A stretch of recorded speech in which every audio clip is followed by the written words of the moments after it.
यार मैं बचपन से एक नाइट आउल थी। मतलब मुझे सुबह उठने के कंपैरिजन में अपने सारे काम रात में खत्म करके सोना ज्यादा पसंद था। वेट, मुझे कुछ याद आ रहा है। नहीं,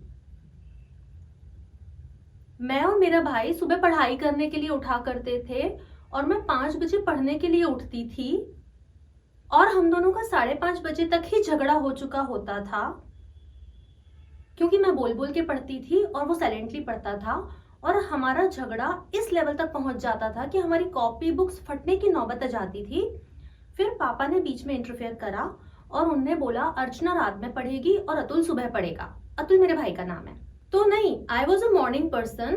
फिर मुझे ट्रेन करा गया नाइट आउल बनाने के लिए और फिर सब लोग मुझसे बोलने लग गए कि अर्चना तो कभी सुबह जल्दी उठ ही नहीं सकती थी। तो दिस इज व्हाट हैपन कि पहले लोग ही आपको ट्रेन करते हैं और बाद में वही लोग आपसे कहते हैं कि oh you are not a morning person. Anyways, फिर सुबह उठने की आदत ऑलमोस्ट छूट ही गई थी। मतलब ये हालात थे कि अगर अलार्म यहाँ पर भी फुल वॉल्यूम में बज रहा हो ना तो हमें नहीं सुनाई देगा। लेकिन फिर मेरी अम्मा ने मुझे बोला, मतलब मेरी परदादी, उनने मुझे बोला कि तकिए को बोल के सो जाया करो। तब तक मैं ना पिलो यूज नहीं करती थी। अब उनने ऐसा बोला तो मुझे पिलो यूज करना पड़ा। तो मैं बहुत ही बिना रीढ़ की हड्डी वाला पिलो यूज करने लग गई और मैं उसे बोल के सो जाती थी, सुनो सुबह 5 बजे उठा देना। और वो भी मुझे सुबह 5 बजे उठा देता था। तो मतलब ऐसा लगता था जैसे कोई आवाज दे के कह रहा है सुनो 5 बज गए, और मैं मतलब उसको हाँ बोल के नींद में से उठती थी। क्या आपने भी कभी किसी से ये सुना है कि पिलो को बोलकर सो जाया करो? अगर हाँ then comment below, same here. मैं आपके साथ कुछ इंटरेस्टिंग शेयर करने वाली हूँ। अब धीरे धीरे मैंने इस चीज को थोड़ा सा मॉडिफाई भी कर दिया था अपने हिसाब से, क्योंकि मुझे मालूम था कि मैं इसको बोल के सो जाती हूँ, ये मुझे उठा देता है। तो अब मैं उसको जब पढ़ाई करके सोने लग गई रात में देर से, तब मैं उसको ये भी बोल देती थी, जैसे सुबह 7 बजे अगर एग्जाम के लिए निकलना है तो मैं अपने पिलो को बोल देती थी कि सुनो वैसे तो सब पढ़ लिया है तो तुम अच्छे से याद रखना और सुबह 5 बजे उठा देना। तो ठीक है, वो चीजें भी होने लग गई। अब ये सब मुझे याद क्यों आ रहा है अब ये मैं आपके साथ शेयर करती हूँ, लेकिन आगे बढ़ने से पहले मैं आपकी doctor Archana, life coach, personality developer, counsellor, मैं एक सर्टिफाइड हिप्नोथेरेपिस्ट हूँ। लोगों के बिलीव्स और उनके माइंडसेट पे काम करती हूँ, क्योंकि जैसे कि मैंने अभी अभी अपनी स्टोरी आपसे शेयर करी, हमें कंडीशन कर दिया जाता है for particular thing in a particular way.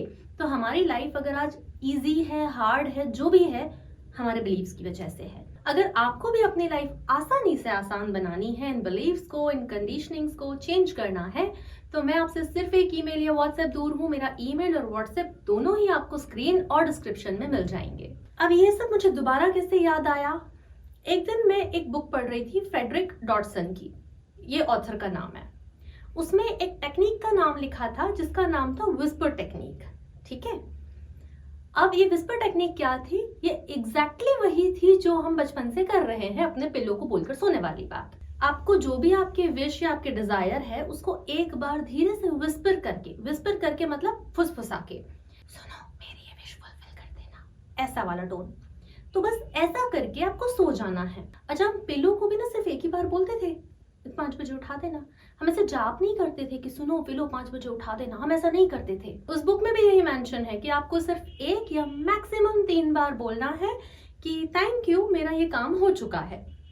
अब अगेन वही बात है कि हमारे यहाँ ये सारी चीजें बहुत ट्रेडिशनल हैं और जनरेशन टू जनरेशन पास हो रही हैं, लेकिन जब तक हमें कोई फैंसी वर्ड्स में ये चीजें नहीं बताता, हम उस चीज को भरोसा ही नहीं करते हैं। आई एम श्योर आप समझ गए हैं कि ये विस्पर टेक्निक क्या है, और हमारे यहाँ तो ये प्राचीन काल से चली आ रही है। इसको यूज कैसे करना है एक बार और समराइज कर देती हूँ कि आपकी जो भी डिजायर है, पहले तो कोई छोटी मोटी डिजायर रखा करो जिससे ना ज्यादा अटैचमेंट हो, जिसके पूरे ना होने का ज्यादा सैडनेस या फियर ना हो। ऐसी छोटी सी कोई चीज आपने चूज करी, अपने प्यारे से पिलो को बोली और आप निश्चिंत होकर सो गए। That's it. ये आपको सिर्फ एक ही बार एक ही रात करनी है, मतलब एक डिजायर के लिए एक बार एक रात। दैट्स इट, इतना सिंपल है। व्हाट आई एम सेइंग यार, अपने यहाँ की चीजों को इतना हल्के में मत लिया करो। और अगर आपको ये छोटे छोटे से वीडियोस क्लैरिटी दे रहे हैं तो वीडियोस को लाइक कीजिए, चैनल को सब्सक्राइब कीजिए। मैं आपसे जल्दी ही मिलती हूँ, तब तक आप अपना और अपनों का अच्छे से ध्यान रखिए। थैंक यू, नमस्ते।